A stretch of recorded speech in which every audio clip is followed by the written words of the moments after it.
It's been, what, 4 days, 5 days since you were sworn in? All right. Have you started setting up your office yet? What's the staff looking like? Yeah, absolutely. I mean, but I had been to the office already trying to get things taken care of before the swearing-in date. It's just things are a little bit more difficult, especially once you hit the ground running. The staff is not solidified just yet, so I'm still in transition with the staff that's there now. Basically, right now, I'm going through meeting with all the different people in the administration, police chief, fire chief, getting all on one accord, the city attorney, those folk, to make sure I'm knowledgeable about what's going on within the city as a whole, referring to each department. Mm-hmm. So that's what I'm doing right now. So you're seeking to get up to speed in terms of what they do or what they're doing? What they're doing more specifically, and how it affects my district. And because at the end of the day, then I'm their boss. Mm-hmm. So I need to be aware of what's going on with them if I'm doing anything for them. So I know that this might be a sensitive question, but you know, word has it that there's been kind of a rift between you and Michelle. I hope not. I hope not. The word hasn't gotten back to me. Michelle's a wonderful person. She did an amazing job for our community, and I would hope there's not a rift. And if there is, I hope that she would come to me and let me know that. I haven't done anything yet. I mean, we haven't even had time to really get things moving, so I couldn't see why there would be a rift. So our only interest in this whole matter was to make sure that we had the best leadership that we could have for District 5. But I think that I'm best suited for this type of thing because if you consider the fact that I prepare for trials all the time, and sometimes new facts are presented and you have to change gears and prepare yourself for what's coming up, which is the big, what I call the big show, which is trial. So in a sense, this is what this is about. So what's the first issue, the first matter, and the first action for you? There are a lot of things. District 5 is so complicated that it's hard to say what the first thing would be. But obviously, we have issues with crime, and we have issues with joblessness. We have issues with business development, and these are all things that I think they touch on the same problems that we've been facing a lot of times in our community. And I think all of that list of things adds up to hopelessness for our community. And so, going into this position, one of the things that I want to make sure that we have is enough of our resources diverted to District 5 to address these concerns. Who are some of your advisors or mentors that you feel comfortable speaking of right now? I mean, I think across different ways. I mean, I actually contact people that are outside the community sometimes.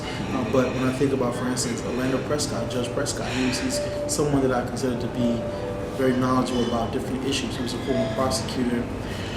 He is now a judge, and he has a large perspective when it comes to issues that affect our communities because he's been on the prosecuting side and now on the judgeship side. I look at people that are already in the office, like Cornelius Shiver. He's been the Chief of Staff of Commissioner Michelle Smith-Jones, Commissioner Michelle Smith-Jones herself. So the list is somewhat diverse, but it's all a matter of, I'm one of those people that's a sponge. I hear a lot of what everything is saying because when I had a conversation with someone that lives off of 55th Street and 10th Avenue, and we were just talking about crime. And you never know where your gems or your jewels come from because this person who was nameless in the community in that sense gave me tidbits that I believe were useful as it pertains to crime in the community. So I think you can't just confine it to one person. The whole emphasis at the swearing was we got this young guy, the theme of youth, and that's a positive thing. But I guess there are always pros and cons or pluses and minuses. So what's the good part about you being the youngest commissioner, and what's the bad part of you being young? When I think about the issue of youth, you can't look at it in a vacuum. You can't look at it and say, well, he's 30, so X, Y, and Z. Because one of the things that I made very clear in my speech that I gave was that I give homage to those that came before me. And that's ageless. I was giving homage to people that are no longer with us and then people that were sitting in that room. So when I think about that, it's your age really I think it's really about your experiences in that time that you've been there. And when I consider my experiences at my age, that comes to an advantage that a typical 30-year-old would not have. So when I consider the fact that I have an MBA, that I work for a Fortune 500 company, that I have a Juris Doctorate, that I practice in front of a judge every single day, those are strengths that you would not normally see in a typical 30-year-old. And because I've been groomed through different government initiatives, because I've been groomed by people in the community, that's different than a typical 30-year-old would have. Mm-hmm. So to have that type of, I have the perspective of someone who's much older than I am, because my grandmother always told me I was the old soul. But then I also have the youth factor, where the people who you would never expect, I'm friends with, I went to school with, or I interact with on a daily basis. So I can see things from so many different perspectives, and then bring a unique position to something that typically, say, someone at 63 may not be able to bring. They may not be able to bridge that gap where I'm able to. And I think that that's great. It's wonderful, because what I do is I give a new zeal to the office. Because I can guarantee you that 30 and below were not thinking about municipal elections until their friend got into the election. And then it became something where people from the community, especially young black men, looked at it and said, oh my God, we can do this. When before, it was never an option. It was never a possibility. Even when they first saw me run, they didn't think it was possible. Right. But we showed something completely different. Tell me, what did you learn from your first election when you lost to this election when you won? I mean, it's always a lot in the learning process. But what I liked about the first election, that it exposed me to so much the problem solving that I had to go through, and much different from what's in a courtroom, because now it's more, there's more style to it. There's more the sound bites as you speak of. In court, I can't speak in sound bites. I can speak in complete sentences, and they need to make sense, or I lose that case, someone loses their freedom. So it's a very different playing field than what I experienced on the court side. However, it groomed me to a position where I was able to now walk into this election for City of Miami Commissioner and be ready for the unique challenges that you face when you're running an election, which is much different from, say, presenting a case to a jury.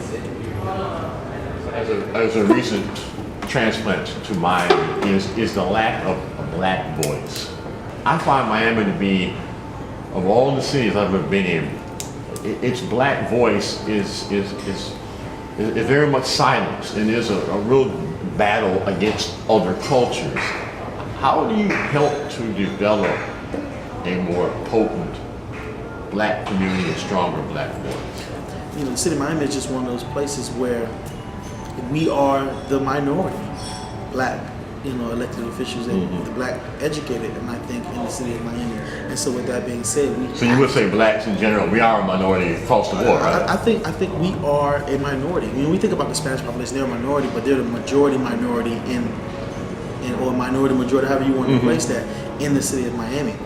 The city of Miami, African Americans, we're a dying breed when it comes to representation in government, when it comes to educated blacks that are not moving to other parts of the communities. Because, it takes nothing to really get educated and move out of the community. But to face the challenges and stay in is more of a unique challenge. Is there a problem that you think is most pressing that gives you great concern in the city of Miami or Miami-Dade County in general? I think that when I wake up in the morning and I watch Channel 10 News, Channel 7 News, and I see the rate at which blacks in our community are dying, and not from natural causes, but from violent, gun-related issues, gun-related crimes, that's really alarming to me. When I think about the rate at which we don't have jobs to provide food for our children, for closing the fast, that's really alarming to me. So when I think about our communities, and it's part of the thing that I addressed in my speech, and I said, listen, we have seniors who are living in Overtown in housing that's far worse than third world countries have for their prisoners. That is a big concern when just down the street we have high rises and beautiful restaurants and booming business and things of that nature. So those types of things are really alarming to me in my community. And I feel like we have an opportunity to change some of that, especially with a position like the commissioner over these next 8 years. Tell us about your early youth. I know you said you basically raised by your mother, and in the projects here for public housing. You want to say a little bit more about that? You know, being raised in public housing, James C. Scott Community Housing Projects where I first started. And I think it provides a unique perspective about life. Because you can either walk out of that system broken, or you can walk out stronger. And I was blessed enough to be able to walk out a stronger person, and then I think more empathetic of what it takes to actually get to where I am today. I can say that it was very, very hard and difficult to be a kid growing up in Liberty City, facing the type of troubles that we face as an innocent child. The only thing that I would do, and I would always make sure that I did, was if I had a coach, because I played baseball and football, or a teacher tell me something to do, I just did it. Even if I didn't see the whole picture, I did that anyway. But during that time, I at least did what I was supposed to do. And, you know, it is, you know, I think to when I was in high school, and I could never have seen myself in this type of position, because I couldn't see further than what the community presented me. I did not have any black male teachers. I didn't see black men wearing suits unless it was a suit that was a zoo suit or something of that nature. I was so green as to what really and truly my future could be. And it really wasn't until I attended Florida A&M University that I was able to see young black men doing positive things from all over the United States. And I remember I had a professor, and he said to the class, you know, he had to cancel class. And I was wondering, well, why do you have to cancel class? He said, because I have to go speak in Africa. He mentioned a country in Africa. And I said, well, you know, this is your job, so how can you do this? And he said he gets paid to speak. And I looked at him and I said, you mean you get paid to talk? And he said, yes. And so those type of moments where I knew that I just did not know. I did not realize the potential of education. I did not realize the potential that as a black man you could have in this community. And once I was able to see that, touch it, taste it, it gave me a new desire to really want not only to achieve something for myself, but then show people from where I'm from that, hey, you can do this. Because most of the people that know me know that I'm the same kid.